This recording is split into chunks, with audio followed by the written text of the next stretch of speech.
याचा 13वा अध्याय आणि 21 ते 31 यावेळेस मी वाचत आहे. याकडे आज आपण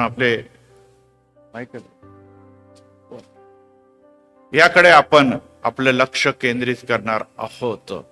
आज बुधवार आहे आणि आज या बुधवारास स्पाय वेनसडे किंवा यहुदाचा विश्वासघाती बुधवार म्हणून याची ओळख आहे.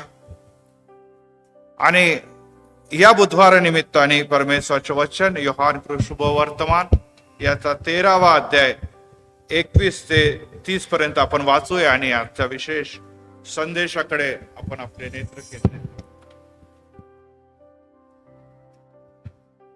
असे बोलल्यावर येशू आत्म्यात व्याकुळ झाला व निश्चितार्थाने म्हणाला, मी तुम्हाला खचित खचित सांगतो, तुम्हापैकी एक जण मला धरून तो कोणाविषयी या संशयाने शिष्य एकमेकांकडे पाहू लागले. तेव्हा ज्याच्यावर येशूची प्रीती होती असा शिष्यातील एक येशूच्या उराशी टेकलेला होता. म्हणून त्याच्याविषयी जो बोलत आहे तो कोण आहे हे आम्हा सांग, असे शिमोन पेत्राने त्याला खुणवून म्हटले. तेव्हा तो तसाच येशूच्या उराशी टेकलेला असता मागे लावून त्याला म्हणाला, प्रभूजी तो कोण आहे? येशूने उत्तर दिले, मी ज्याला घास ताटात बुचकळून देईन तोच तो आहे. मग त्याने घास ताटात बुचकळून शिमोनाचा मुलगा यहुदा इस्करियोत याला दिला. आणि घास दिल्याबरोबर सैतान त्याच्यामध्ये शिरला. मग येशूने त्याला म्हटले, तुला जे करावयाचे ते लवकर करून टाक. मग त्याने असे कशासाठी सांगितले हे भोजनास बसलेल्या कोणाला समजले नाही, कारण यहुद्याजवळ डबी होती. म्हणून सणासाठी आपणास ज्या पदार्थाची गरज आहे ते विकत घ्यावे किंवा गरीबास काहीतरी द्यावे म्हणून येशू सांगतो असे कित्येकाला वाटले. मग हाच घेतल्या तो लागलाच बाहेर गेला. त्यावेळी रात्र होती.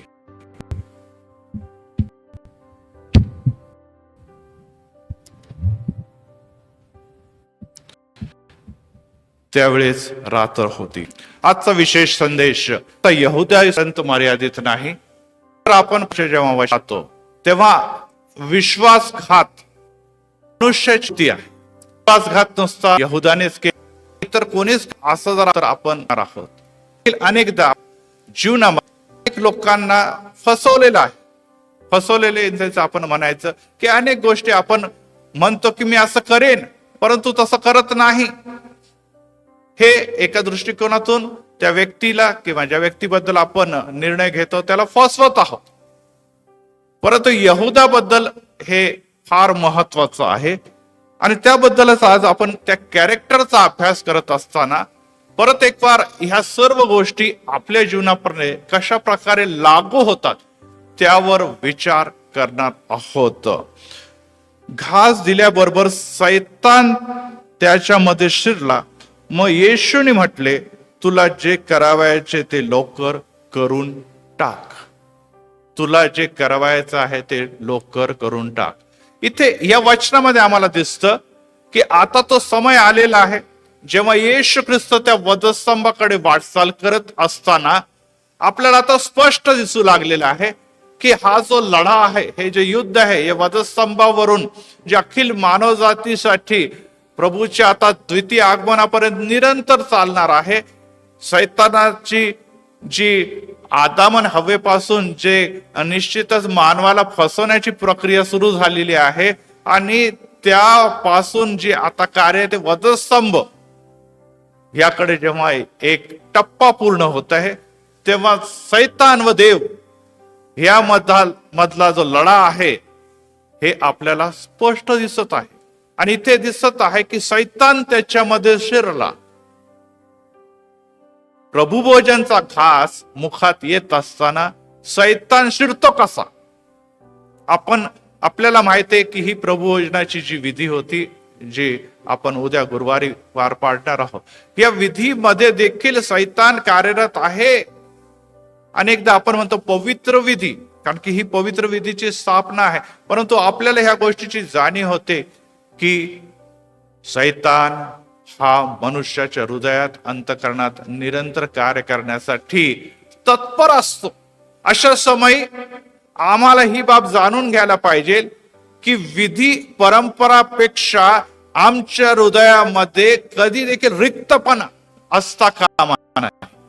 आमच्या मनामध्ये कधी देखील येशू आणि पवित्र आत्मा याची उपस्थिती ज्या समय दिसत नाही, त्या समय सैतान आमच्या जीवनामध्ये प्रवेश करतो आणि जे कार्य त्याला करून घ्यायचं असतं तो करून घेतो.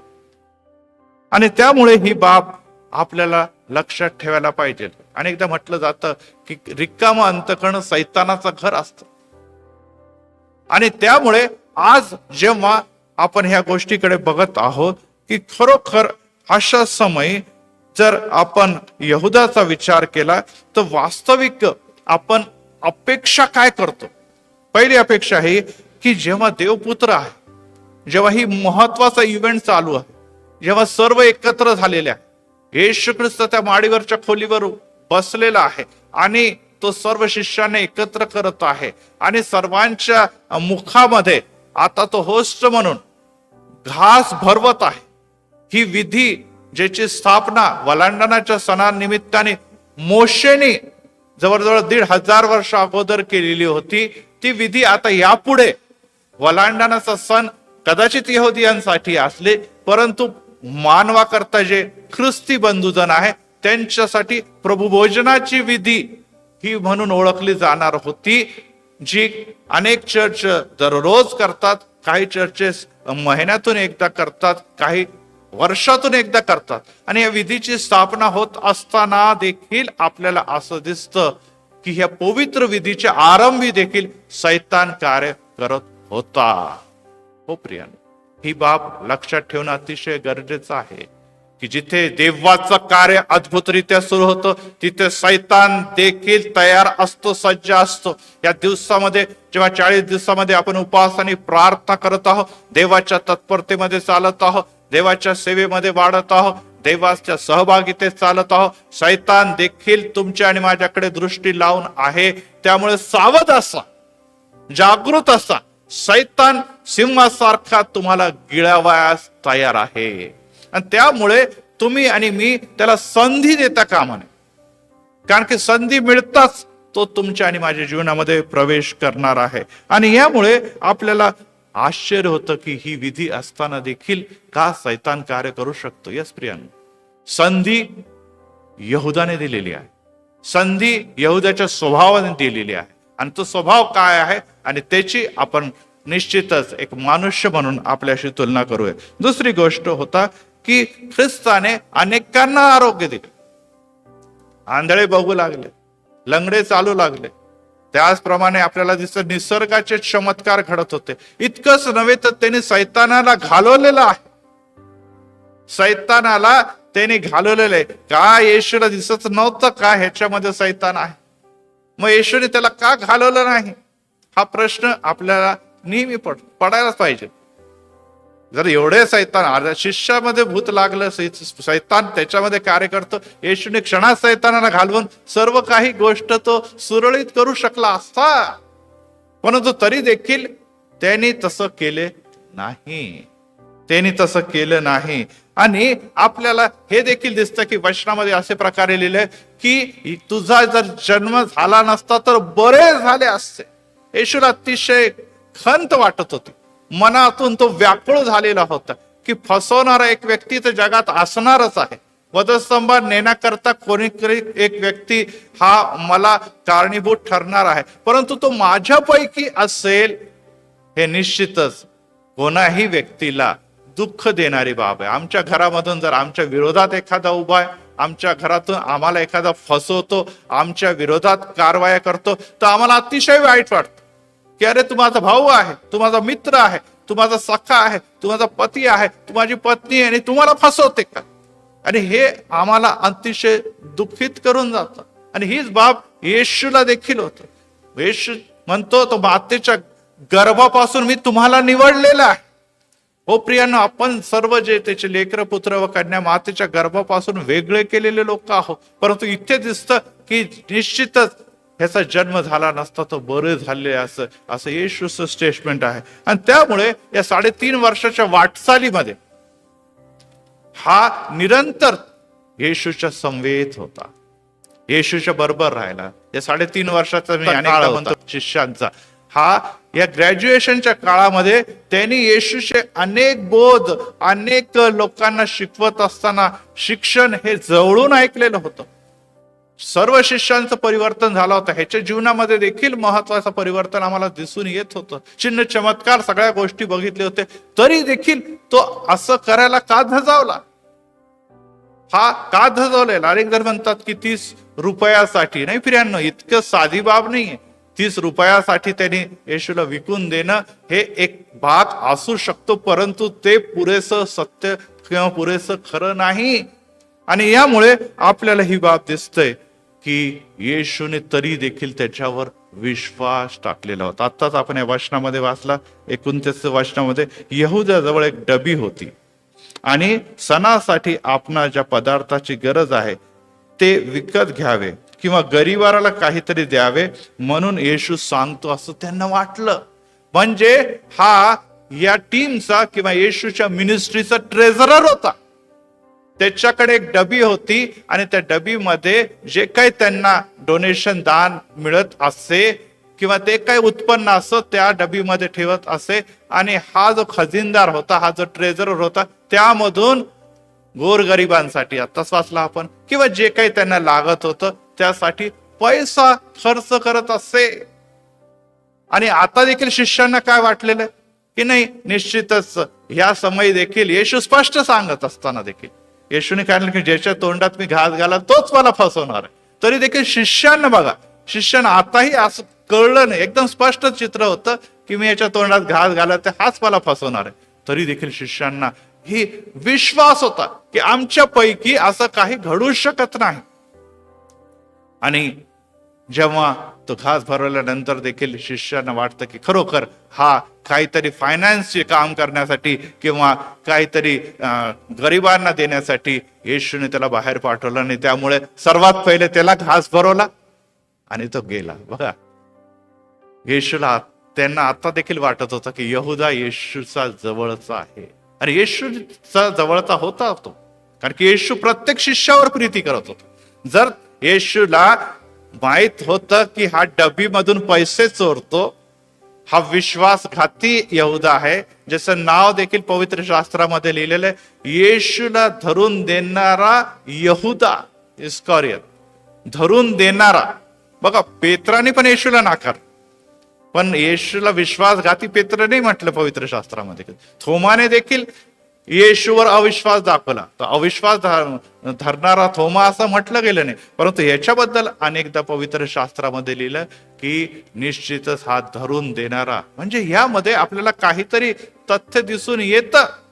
आणि त्याबद्दलच आज आपण विचार करत असताना हा ट्रेझरर अशा प्रकारचं घृणित कार्य करेल हे कधी देखील शिष्यांना कळत नव्हतं किंवा विश्वास बसवत नव्हता. हो प्रियानो, या दिवसामध्ये जर आपण बघितलं, आपल्या मंदिरांमध्ये, आपल्या समाजामध्ये, आपल्या कम्युनिटीमध्ये हे दिसून येत आहे की असे अनेक विश्वासघाती यहुदा आहेत जे आपल्या स्वार्थासाठी, आपल्या लाभासाठी पैसे खातात. पैशासाठी मंदिरं विकले जातात, पैशासाठी आपली ख्रिश्चन समाजाची संपत्ती, धन, जागा, इस्टेट विकली जात आहे. काय हे यहुदा इस्करियोत पेक्षा वाईट नाही का? निश्चितच आहे. आज देखील आपल्याला आपला आत्मपरीक्षण करायला पाहिजे की काय लाभासाठी, माझ्या दैहिक लाभासाठी, माझ्या स्वार्थासाठी काय मी येशू ख्रिस्ताचा नाकार केला आहे काय? हो प्रियांनो, हा सैतान आमच्याशी कोणतेही कार्य करून घेतो, कारण की सैतानाचं कार्यच आहे फसवणं. तो लबाडाचा बाप असं म्हटलं गेलेलं आहे. आणि त्यामुळे तुम्हाला आणि मला सावध असणं अतिशय गरजेचं आहे. जे व्यक्ती कदाचित आम्हाला मोठे बिशप वाटतात, मोठे पाळक वाटतात, मोठे ट्रस्टीज वाटतात, ते देखील विश्वासघाती निघतात आणि आपल्याला धक्का लागतो की खरोखर हा व्यक्ती असा करू शकतो का? हा तर पुलपीट वरून संदेश देणारा, हा तर मोठ्या मोठ्या गोष्टी करणारा, हा तर चिन्ह चमत्कार करणारा. यहूदा देखील चिन्ह चमत्कार करणाऱ्याचं दान त्याला होतं, तरी देखील हो प्रियांनो, तरी देखील हा सैतान अनेकांना मागे खिचत आहे आणि खिचणार आहे. याबद्दल तुम्ही आणि मी सावधगिरी बाळगणं अतिशय गरजेचं आहे. मग आता प्रश्न हा येतो की ह्याच्या मागे कारण काय? कारण की जोवर आम्हाला कारण कळत नाही, कोणीही व्यर्थ उगाचच या गोष्टी करत नाही. कॅरेक्टर जो आहे, स्वभाव, हे तुम्हाला आणि मला जोवर कळत नाही तोवर आम्हाला त्याच्याबद्दल आणि ह्या कारणाच्या बद्दल योग्य प्रकारे निर्णय देखील घेता येणार नाही. हा फसवा होता एवढं म्हणून पुरेसं नाही. पहिली गोष्ट जी आहे की तो इतर शिष्यांपेक्षा भिन्न होता. तो इतर शिष्यापेक्षा भिन्न होता की बाकीचे जे 11 शिष्य होते ते गालिल प्रांत मधून आले. गालिलकर हे गालिल प्रांतचे 11 शिष्य होते आणि हा एकटा यहूदा इस्करियत हा यहूदा प्रांत मधून आलेला. म्हणजे जसं आपण बघितलं की प्रांतभेद, आपल्याकडे धर्मभेद, जातीभेद, वर्णभेद या सगळ्या प्रकारमध्ये एक दिसतो आपल्याकडे प्रांतभेद, आणि यावर अनेक आंदोलन आपल्या इथे दिसतात, भाषाचे आंदोलन वगैरे सगळे दिसतात. त्यामुळे इथे असं दिसतं की 11 लोकांची टीम एका बाजूला होती आणि हा एकटा पडलेला होता. ह्याची भाषा वेगळी होती, ह्याच राहण्याची जागा जी होती ती करियत नगर, यहूदा इस्करियत मधलं करियत नगरचा हा राहणारा होता. आणि त्यामुळे हा अलिप्त राहत असे, हा एकटा राहत असे. आणि प्रियांनो, ही बाब लक्षात ठेवा की जेव्हा आपण एकटं पडतो, जेव्हा आपल्याला असं वाटू लागतं की माझा कोणी नाही, मी एकटा आहे, माझी काळजी घेणारा कोणी नाही, तेव्हा शैतान तुमचा आणि माझा ताबा घेत असतो. तेव्हा शैतान आणि ताबा घेतो. बघा, आपण जर ऑब्झर्व केलं तर अनेक केसेस मध्ये जे टेररिस्ट आहेत ते कुठेतरी एकटे राहतात, ते रात्रीची वाटचाल करत राहतात, कोणाशी मिसळत नाही, कोणाशी बोलत नाही. अचानक एक दिवस आपल्याला कळतं, रे आमचा शेजारी होता, ह्यानेच बॉम्बस्फोट घडून आला. ह्याला म्हणतात स्लीपर सेल, हा शब्द वापरला जातो टेररिस्ट साठी. स्लीपर सेल जे आहे ते गुप्त राहतात, ते आपली कारवाई शांतीने गपचूप एकटे राहून करत राहतात, कोणालाही काय कळत नाही. आणि अचानक त्यांची मनोवृत्ती बाहेर येते आणि ती मनोवृत्ती विध्वंसकारी मनोवृत्ती बनतो. त्याद्वारे ह्या मोठ्या विघातक कृत्य समाजामध्ये करून जातात. यामुळे प्रियांनो, सावध असा. या दिवसामध्ये प्रभू येशू ख्रिस्त आम्हाला म्हणतो की जसं जसं माझा येण्याचा वेळ जवळ येत आहे, तुम्ही एकत्र या, एकमेकांसाठी प्रार्थना करा, एकमेकांसाठी रदबदली करा. समाजापासून, निश्चितच मंदिरापासून आणि विशेष करून येशू पासून तुटता कामा नाही. आपण 40 दिवसानंतर अनेकदा मंदिराला येणं, उपवास करणं, बायबल वाचणं, प्रार्थना करणं हे जेव्हा स्टॉप करतो, मला सांगू द्या, परत एक बार सैतानाच्या हाताचे खेळणे होण्याची शक्यता आहे. आणि यापुढे सावधगिरी बाळगा. जी सहभागिता प्रभूमध्ये आमची घट्ट झाली ती निरंतर वाढत जाणं हे गरजेचं आहे. आणि हीच बाब यहूदाच्या जीवनामध्ये घडलेली आहे की हा एकलकोंडा मनुष्य हा त्याचा स्वभावाचा दोष देखील असू शकतो, किंवा एक निश्चित योजना घेऊन तो कार्य करत होता, हे देखील आपल्याला आता दिसणार आहे. आणि त्यामुळे त्याने स्वतःला एकटं ठेवणं, स्वतः त्या टीम मध्ये मिसळणं हे त्याने निश्चितच स्वीकार केलं नाही. आणि त्यामुळे सैतानाला संधी मिळाली आणि सैतानाने आपला हेतू साध्य केलेला आहे. आणि त्यामुळे प्रियांनो, लक्षात ठेवा की ही भिन्नता, ही एकेलकोंडेपणा हा तुमच्यासाठी एक घातक ठरू शकतो. नंबर 2 होता, त्याला द्रव्य लोभ होता, पैसे की भूक. आणि ती आपल्याला वारंवार जाणवत. जेव्हा आपण बघितलेलं आहे की मागच्याच इव्हेंटमध्ये आपण बघितलेलं आहे की येशू ख्रिस्ताला तेलाचा जेव्हा अभिषेक करण्यासाठी ती स्त्री त्याच्याकडे आलेली आहे आणि 300 रुपये किमतीचं तेल त्याच्या डोक्यावर ओलांडलं, तर सर्व शिष्य जे आहे ते चडपडू लागलेले, ते बडबड करू लागलेले की ह्या 300 रुपयामध्ये आम्ही कितीतरी दिवस ह्या आमची जी काम आहे किंवा अनेक लोकांचे घर चालू लागले असते. इतकं नाही तर शिष्य म्हणे जर गरिबांना वाटलं असतं तर अनेकांचं भलं असतं, परंतु हिनी या तेलाची नासाडी किंवा पैशाची नासाडी केलेली आहे. परंतु यहुदाला नुसत्या नासाडीची गरज नव्हती, तर त्याला असं वाटत होतं की जर हे 300 रुपयाचं तेल विकलं असतं आणि माझ्या डबीमध्ये ठेवलं असतं तर कदाचित मला थोडासा आणखीन फायदा झाला असता. परंतु त्यांनी ते साध्य केलं. 300 रुपयाचा दशमांश, 300चा दशमांश किती होईल? 30 रुपये. 30 रुपयामध्येच त्यांनी येशू ख्रिस्ताला शत्रूच्या हातवाले केलेले आहे. बघा, सैतान बरोबर जसं मंदिरात आपण दशमांश देणं चुकवतो, परंतु सैतान तुमचा दशमांश बरोबर मिळवून देतो तुम्हाला. ही बाब आपण लक्षात ठेवा. आपण देण्याच्या बद्दल येशूला फसवतो का? आपण दशमांश देण्याच्या बद्दल आग्रही आहे का? याबद्दल आपण आत्मचिंतन करणं गरजेचं आहे. माझ्या मंडळीमध्ये 70 to 80% लोक दशमांश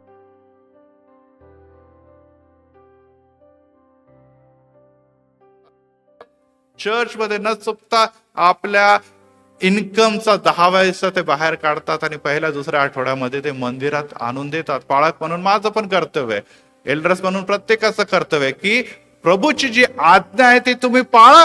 आणि ती जर आज्ञा आपण पाळत नाही तर आपण कोणाला फसवत आहोत? आपण देवाला फसवत आहोत. ही बाब विसरता कामा नये. यांनी तो भाग 30 रुपयाचा बरोबर काढून घेतलेला आहे. या मार्गाने तर त्या मार्गाने सैतान आपल्या बाजूने येतं, कुठूनही पैसे येणार आहे. लक्षात ठेवा, सैतान आपल्या पाठीशी आहे, तर मग आपल्याला धनाची काही कमी पडणार नाही. तो म्हणाल तू खा पी मजा कर, आता बहुत दिवस जगायचं आहे.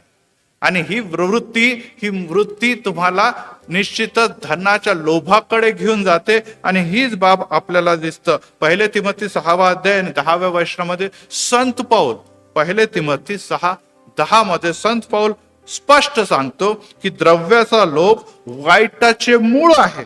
त्याच्या पाठीस लागून अनेक लोक विश्वासापासून बहकलेले आहे आणि त्यांनी खेदाने स्वतःला भोसकून घेतलेले आहे.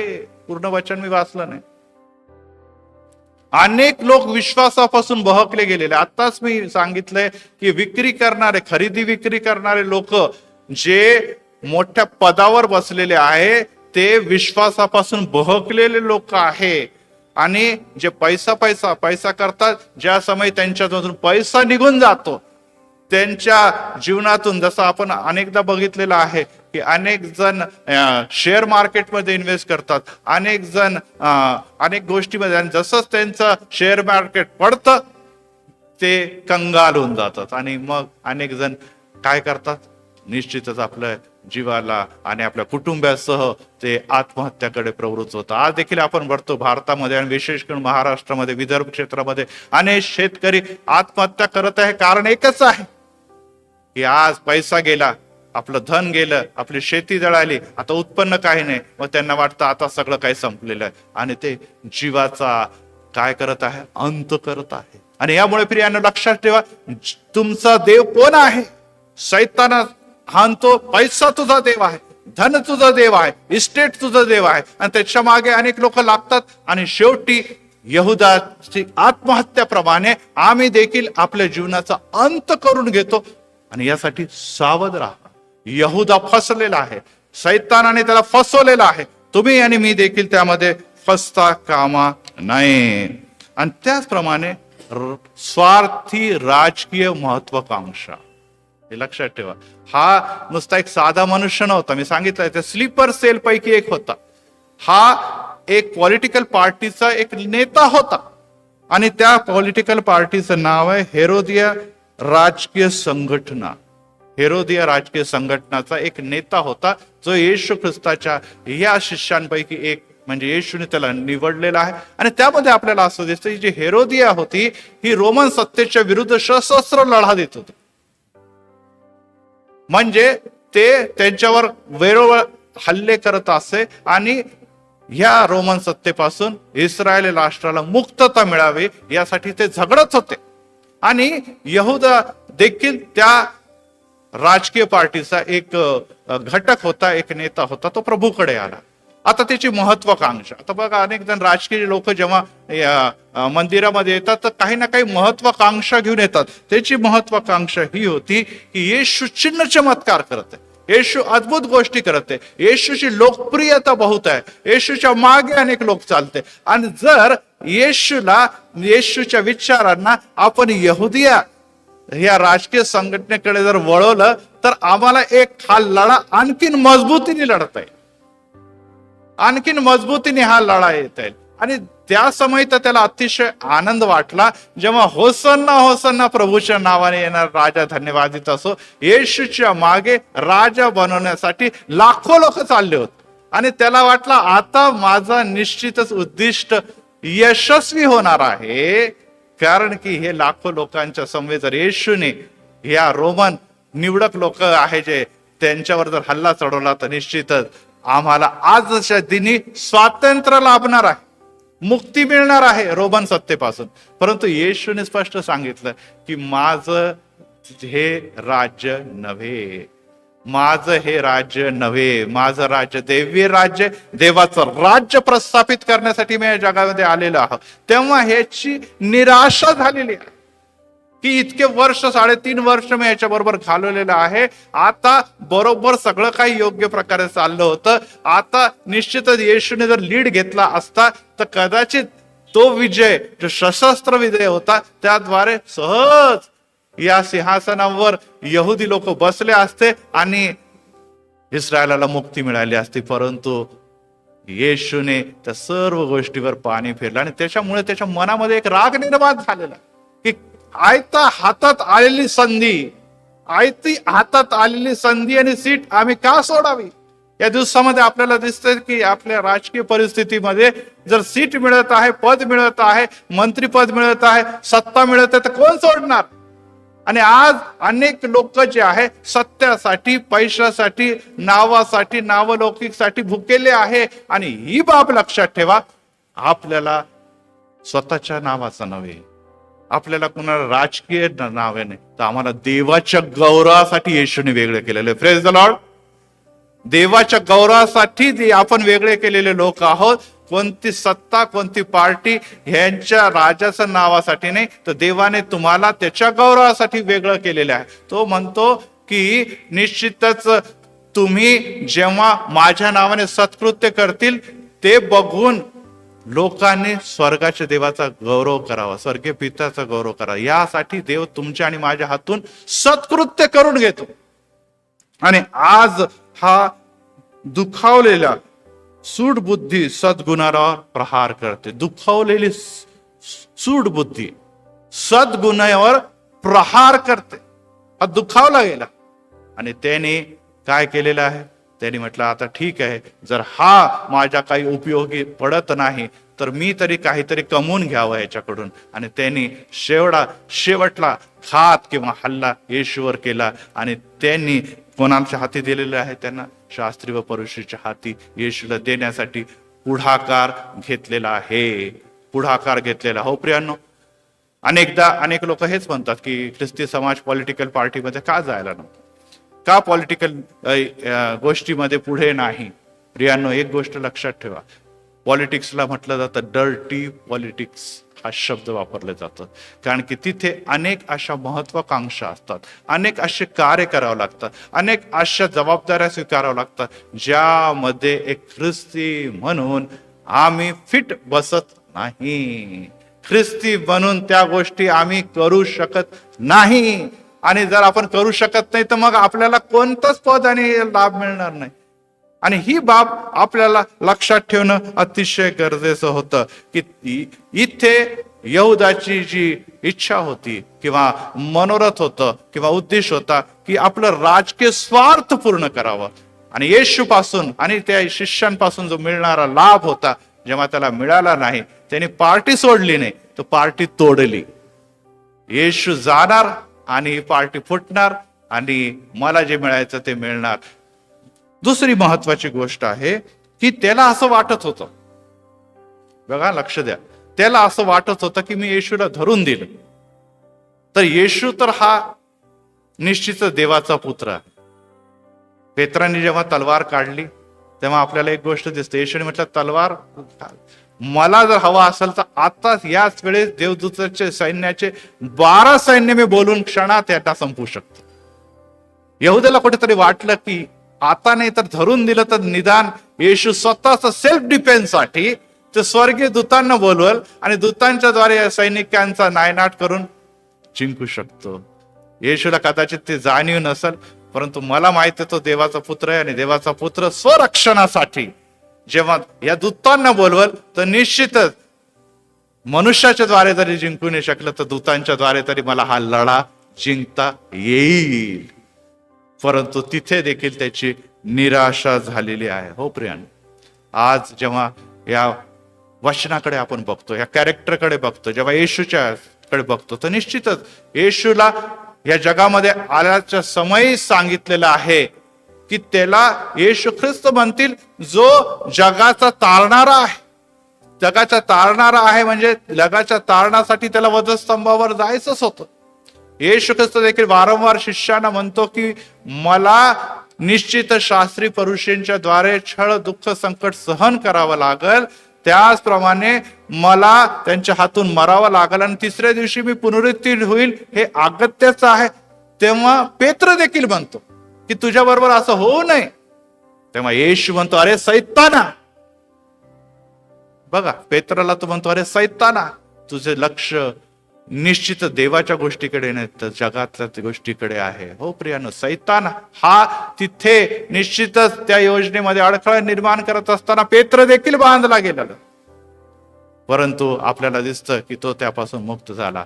परंतु एक गोष्ट आम्हाला दिसून येते की हा व्यक्ती जो बांधला होता तो बांधला गेलेला आहे. शेवटी आपल्याला असं दिसतं की ह्या जे आपण लक्षात ठेवा की आपण जगापेक्षा वेगळे आहोत, त्यामुळे आम्ही मंडळीत मिक्स होणार नाही, आम्ही मंडळीमध्ये सहभागी होणार नाही असं म्हणून स्वतःला एकटे पाडू नका.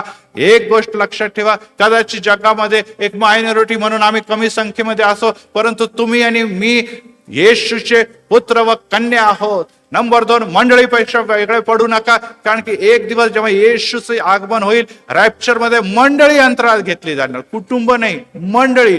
मंडळी एक कुटुंब आहे आणि या कुटुंबामध्ये तुम्हाला आणि मला एकत्ररित्या आशीर्वादाची जागा ही आहे, कारण की प्रत्येक भक्तीमध्ये देव स्वतः मंदिराचे आशीर्वाद घेऊन मंदिरामध्ये उतरतो. त्यामुळे मंदिराची सहभागितेकडे दुर्लक्ष करू नका.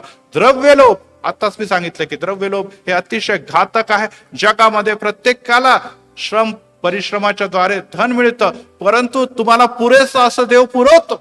आधी माझे राज्य आणि माझ्या धार्मिकतेसाठी जाता, पहा मी तर सर्व काही तुम्हाला देईन असं अभिवचन देवाने तुम्हाला नाही मला दिलेले. परंतु आपण म्हणतो आम्हाला सर्व काही दे, मग आम्ही मंदिराला जाऊ, मग तुझ्या राज्य आणि धार्मिकतेबद्दल विश्वासावर आम्ही वाटचाल करू. हो प्रियांनो, इथेच आपण चुकतो. आणि तिसरी गोष्ट आहे राजकीय स्वार्थी महत्वाकांक्षा, ह्यापासून स्वतः अलिप्त ठेवा.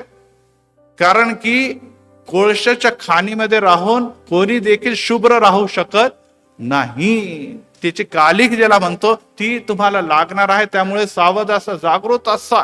जर तुम्ही राजकीय कामात सहभागी आहात, निश्चित येशूच्या वचन आणि आज्ञा मोडू नका. स्वार्थ आणि लाभ हे बाजूला ठेवून आम्ही निस्वार्थीपणे जर तुम्ही ते कार्य केलं तर निश्चितच तुम्ही त्यामध्ये आशीर्वादित असं ठरू शकतात. आणि त्यामुळे प्रियांनो, उद्या प्रभू भोजनाच्या मेजापाशी आपण जाणार आहोत. त्या अगोदर मी परत एक आपल्याला सांगू इच्छितो की प्रभू भोजनाच्या मेजापाशी जात असताना आपण काही गोष्टी लक्षात घ्यायला पाहिजे. ते माझ्या ऑनलाईन तुम्ही बघा, कारण की तो संदेश मी ऑनलाईन माझ्या मंदिरामध्ये देणार आहे, परंतु तो मला ऑनलाईन बघायला मिळेल. आणि परत एक ही गोष्ट लागा की जेव्हा आपण प्रभू भोजनाच्या मेजापाशी जातो, आपलं युद्ध सैतानाबरोबर असतं, कारण की त्याला माहिती आहे की हा मेजापाशी जात असताना येशूचं शुद्धता, येशूचं पावित्र्य, येशूचं आज्ञापालन, येशूचं सामर्थ्य ह्याच्या ठाई उतरत आहे आणि ह्याला थांबवा. आणि त्यामुळे आम्ही प्रभू भोजन घेत असताना कोणती मनोवृत्ती ठेवावी, ती जर आम्हामध्ये दिसली नाही तर सैतान त्या समयी देखील तुमचा आणि माझा ताबा घेऊ शकतो, जसं इथे ताबा घेतला. आणि लक्षात ठेवा, तो मंदिर, शेवटलं वचन वाचताना संपवतो, मग घास घेतल्यावर. कोणता घास घेतला होता? प्रभू भोजनाचा घास. कोणी भरवला होता? प्रभू येशूने स्वतः. बघा, इथे प्रभू भोजनाचा घास आम्हाला निश्चितच पाळक साहेबाच्या हस्ते देतात, परंतु होस्ट कोण आहे? प्रभू येशू. तेव्हा पण होता, आज पण आहे. तो घास तुमच्या आणि माझ्या मुखामध्ये जात असताना वचन काय सांगतं? की तो लागलेच बाहेर गेला आणि त्यावेळी रात्र होती. काही शुभवर्तमान करतात, बाहेर अंधार होता. हो प्रियांनो, बाहेर अंधार आहे, उजेड देवाच्या समक्षते त्याने सानिध्यात आहे. Praise the Lord. तुम्ही आणि मी जेवढं त्याच्या सानिध्यात पावित्र्यात चालू, तेव्हा तुम्ही आणि मी देवाचे प्रकाश होणार आहोत. परंतु बाहेर अंधकार आहे. तुम्हाला बाहेर जाऊन तो प्रकाश इतरांना प्रसारित करायचा आहे, इतरांना द्यायचंय. आम्ही तो प्रकाश न घेता जर तसंच रिक्त बाहेर पडलो तर अंधकार तुम्हाला ग्रासून टाकेल, हे लक्षात ठेवा. आणि त्यासाठी तुम्ही प्रकाशाची प्रजा आहे. तुमचा प्रकाश लोकांवर असा पडू द्या की तुमचे सत्कर्मे बघून लोक स्वर्गीय पित्याचे गौरव करतील, असं प्रभू येशू ख्रिस्त आज परत एक वार सांगत असताना. प्रियांनो, आपण पुढे येत असताना जेव्हा आपल्याला तेलाचा स्पर्श होणार आहे, तेव्हा एक गोष्ट लक्षात ठेवा, तुम्हाला आणि मला निरंतर सामर्थ्याची आणि ताकदीची गरज आहे. Praise the Lord. निरंतर म्हणजे दररोज आपण प्रभू भोजन घेऊ शकत नाही, परंतु दररोज प्रभू आमच्या हृदयात, प्रभू आमच्या जीवनात कार्य करत असताना जे पाप आणि अधर्म आणि अशुद्धता, जे मोहपाश, टेम्पटेशन, ज्यामध्ये यहुदा सापडला, त्यामध्ये न सापडो म्हणून दररोज आपले पाप पदरी घ्या. आमचा देव येशू विश्वसनीय नाहीये, तुमच्या सर्व अधर्म आणि पापांची क्षमा करेल. आणि जर आपण रोज आपल्या हृदयाचा, अंतःकरणाचा निरीक्षण केलं, परीक्षण केलं, आमचे पाप पवित्र आत्म्याने दाखवले, त्याची क्षमा मागितली, तर तुमच्या हृदयामध्ये, जीवनामध्ये शैतान नव्हे तर देवाची उपस्थिती राहील. आणि जर देवाची उपस्थिती, तर देव तुमच्याद्वारे कार्य करणार आहे. परंतु ज्या क्षणी आम्ही थंड पडलो, ज्या समय आम्ही एकटे पडलो, आम्ही बाहेर पडलो, समजून घ्या सैतानास संधी मिळालेली आहे. पहिले सैतान एकटा येतो, त्याला घालवलं तर 7 सैतान परत तो घेऊन येतो. हे वचन पवित्र शास्त्रात शिकवलेलं आहे. त्यामुळे एक गोष्ट आहे का, शैतानाला घालवण्यापेक्षा येशूला घेण्यामध्ये आपण पुढेकार घेऊया. प्रभू तुम्हाला आशीर्वाद देव. यावेळेस आपण आपले नेत्र बंद करूया, प्रार्थना करूया आणि पुढे तेलाच्या अभिषेकासाठी येऊया. प्रभू आम्ही धन्यवाद देतो. खरोखर पित्या, आम्ही देखील तुला फसवणाऱ्यापैकी एक होतो. जरी आम्ही यहुदाच्या बद्दल वारंवार विश्वासघाती शब्दाचा उपयोग करतो, परंतु कळत न कळत अनेकदा आम्ही देखील तुला फसवलेले. आमची कृती, आमचे कार्य हे फसवणाऱ्या विश्वासघाती व्यक्तीप्रमाणेच आहे. येशू, तुम्हाला आशीर्वाद देण्यासाठी, सामर्थ्य देण्यासाठी तयार असताना येशू, आम्ही अनेकदा तुला फसवलेलं. पेत्राने देखील फसवलं, पश्चाताप केला, तो वळला. थोमाने देखील पवित्र परमेश्वर तुझा नाकार केला, त्याने देखील पश्चाताप केला, वळला.